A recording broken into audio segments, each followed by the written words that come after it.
महाराजपुर से कांग्रेस प्रत्याशी नीरज दीक्षित की मुश्किलें अब बढ़ती नजर आ रही हैं। यह बात हम इसलिए कह रहे हैं क्योंकि नौगांव नगर पालिका के उपाध्यक्ष एवं कांग्रेस के जाने माने नेता अजय दौलत तिवारी ने पार्टी से सभी पदों से इस्तीफा देते हुए चुनावी रण में कूदने का फैसला कर लिया है। इसके साथ ही कांग्रेस पार्षद ताहिर मंसूरी एवं नरेंद्र शर्मा ने भी इस्तीफा दे दिया है और पीसीसी चीफ कमलनाथ को पत्र भेजकर अपने विधानसभा क्षेत्र के अहम केंद्र नौगांव में प्रेस वार्ता करते हुए पत्रकारों के समक्ष पार्टी के अंदर के कई बड़े खुलासे किए। खुलासे सुनवाएंगे, लेकिन उसके पहले यहां पर रुकते हैं एक छोटे से ब्रेक के लिए। ब्रेक के उस पार आपको सीधे अजय दौलत तिवारी की कई महत्वपूर्ण बातों से आपको रूबरू कराएंगे। इस खबर के प्रायोजक हैं श्री कृष्णा यूनिवर्सिटी सागर रोड छतरपुर। ब्रेक के बाद एक बार फिर आप सभी का स्वागत है वरदान एक्सप्रेस के इस खास वीडियो में। तो आइए चलते हैं अजय दौलत तिवारी के पास, जहां पर वह प्रेस कॉन्फ्रेंस करते हुए कांग्रेस के अंदर के कई बड़े खुलासे कर रहे हैं। देने पे मजबूर हुए। क्या आपका कांग्रेस से अगर टिकट हो जाता तो इस प्रकार की जो लांछन आपने आप बात करी थी निराधार होते? तो कांग्रेस से जो टिकट मांग रहे थे वो टिकट ही इसी बात को लेके मांग रहे थे कि जो व्यक्ति जनता की उम्मीदों पे खरा नहीं उतरा है तो उसके खिलाफ आम जनमानस में जो रोष है तो आप इसको चेंज करिए, और उन्होंने स्वयं कहा था कि हम चेंज करेंगे। अब जो आप चुनाव लड़ रहे हैं तो क्या नीरज दीक्षित के लिए ही लड़ रहे हैं, उनको परास्त करने के लिए? नहीं, हमारा कोई चुनाव नीरज दीक्षित से नहीं है। हमारा चुनाव है जनता के सम्मान और स्वाभिमान की लड़ाई है, उस बात का चुनाव है।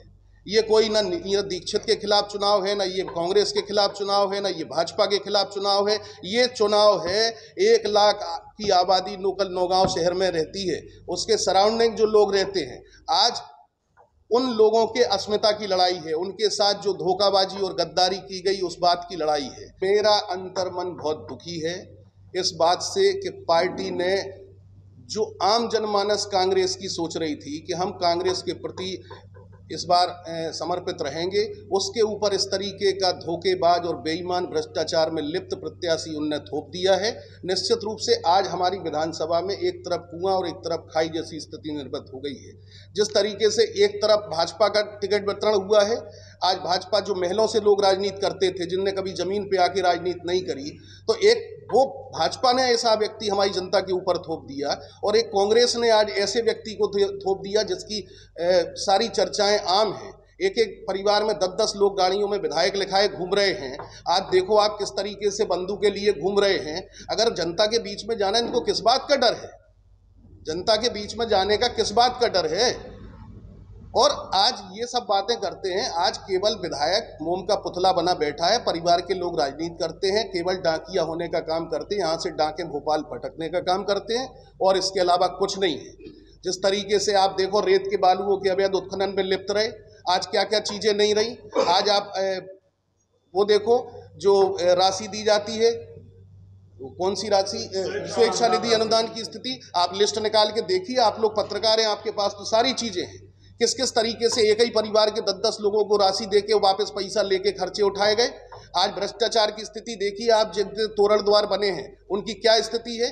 आज ही पत्रकार में पेपर में छापा है, जो नल जल योजना आई थी उसमें एक कितने बड़े पैमाने का हरपालपुर में भ्रष्टाचार हुआ है। कोई सुध लेने वाला है? आज जितने भी कार्य हो रहे हैं गुणवत्ताहीन कार्य हो रहे हैं, तो विधायक सोते रहे क्या? आप संघर्ष का रास्ता अपनाते, लेकिन मलाई खाते रहे 5 साल भाजपा से मिलके, और भाजपा में जाने का काम करते रहे। कमलनाथ जी को मालूम है ये भाजपा में जाने वाले थे। पहले विधायक हैं जिनको पुलिस ने एटीएस ने पकड़वाया था जब ये पिछले कार्यकाल में 1.5 साल की कांग्रेस की सारी चीजें हैं। और किस तरीके से जनता के साथ मतलब इतना बड़ा कुठारा घात हुआ कि 15-20 साल में सामंतशाही को मिटा के एक नए चेहरे को जनता लेके आई थी, उससे उम्मीदें थी, लेकिन पूरा परिवार केवल सिर्फ लूट खसोट में जुटा रहा। और उसके बाद वो आरोप लगाते हैं। हम पे क्या आरोप लगाएंगे? आने वाले में कहीं चूक हो गई? देखिए, कमलनाथ जी को हमने जितना समझा था, हमें लगा था, एक भरोसा उनके ऊपर हमने जताया था कि निश्चित रूप से वो गंभीर व्यक्ति हैं, जो कहते हैं वो करते हैं, और उनकी बात पे भरोसा रख के हमने बराबर जो भी हम कार्य करते रहे उनको अवगत कराते रहे। लेकिन आखिरी समय में भी वही हुआ। हम सोच रहे थे कि शायद कांग्रेस बदल रही हो, क्योंकि पहले तो इसमें राजा रजवाड़ों की स्थिति होती थी, फिर बदला समय आया, तो हमें लगा चलो नए नीचे जो ग्राउंड लेवल पे काम करने वाले लोग हैं, अब सर्वे की बात सुनी जाएगी और सर्वे के ऊपर टिकट वितरण होगा। तो जिस तरीके से सर्वे को एक तरफ रख के सब मनमानी करके जिस तरीके से टिकटें बांटी गई, आज हम सामने मुंह के कह सकते हैं कि हमसे कहा था कि हमें रिप्लेस करना है, हमें इनका विकल्प चाहिए है, इसका सर्वे खराब है, हम सर्वे के आधार पर टिकट देंगे। कुछ भी उपस्थित मैंने कराए थे। अब उसके बावजूद भी जब मैं कमलनाथ जी से मिलने गया था तो स्पष्ट रूप से उन्होंने मुझसे कहा था कि मुझे नीरज दीक्षित को रिप्लेस करना है और मुझे इनका विकल्प चाहिए। तो उस समय के जो तत्कालीन प्रभारी थे, जिलाध्यक्ष वगैरह से उनने हमारे बारे में एक रिपोर्ट भी मंगवाई थी। फिर उनने हमसे कई बार हमारे बारे में सर्वे भी कराए। तो आम जनमानस के मन में जो पीड़ा थी कि नगर पालिका चुनाव में जो गद्दारी की गई, उसकी वेदना लोगों के मन में थी। तो निश्चित रूप से बहुत अच्छे सर्वे की रिपोर्टें आई। उसके बावजूद भी बार बार हमको ये कहा गया कि आप इंतजार करो और सब अच्छा होगा और सब अच्छा होगा। लेकिन जिस तरीके से टिकट रिपीट किया गया तो निश्चित रूप से आज आम जनमानस में बहुत दुख व्याप्त है। और ऐसी पार्टी, जिस पार्टी के बड़े नेता अगर ऐसे पार्टी के विरोधी काम करने वाले ऐसे गद्दारों को, पार्टी को जिनने 4 निकाय हरवाए हों, और उसके बावजूद भी अगर उनको टिकट देती है तो हमारे जैसे निष्ठावान कार्यकर्ताओं की फिर पार्टी में रहने की कोई स्थिति नहीं बनती। क्षेत्रीय विधायक ने कल आप पर गद्दार का एक आरोप लगाया है, जी, कहां तक आप मानते हैं? गद्दार, चूंकि जो व्यक्ति जैसा होता है उसके मन में वो विचार आते हैं। आज गद्दारी की बात करें, एक प्रमाण लाके दे दें गद्दारी का,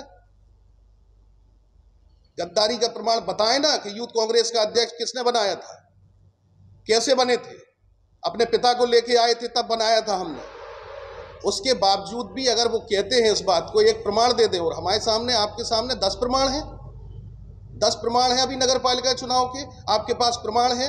ऑनलाइन बाइट में कहा विधायक ने कि हमारी माँ हमारी सुनती नहीं है, इसलिए उसने दूसरी पार्टी के प्रत्याशी को वोट दे दिया जनपद के चुनाव में। आपके सामने मीडिया बाइट में कहा उन्होंने, क्या बात करते हैं। तो सुना आपने अजय दौलत तिवारी को, जिन्होंने कांग्रेस के अंदर की कई महत्वपूर्ण बातें बता दी। इसके अलावा वर्तमान में जो कांग्रेस के विधायक हैं नीरज दीक्षित, उनके बारे में भी उन्होंने कई प्रकार की टिप्पणियां की।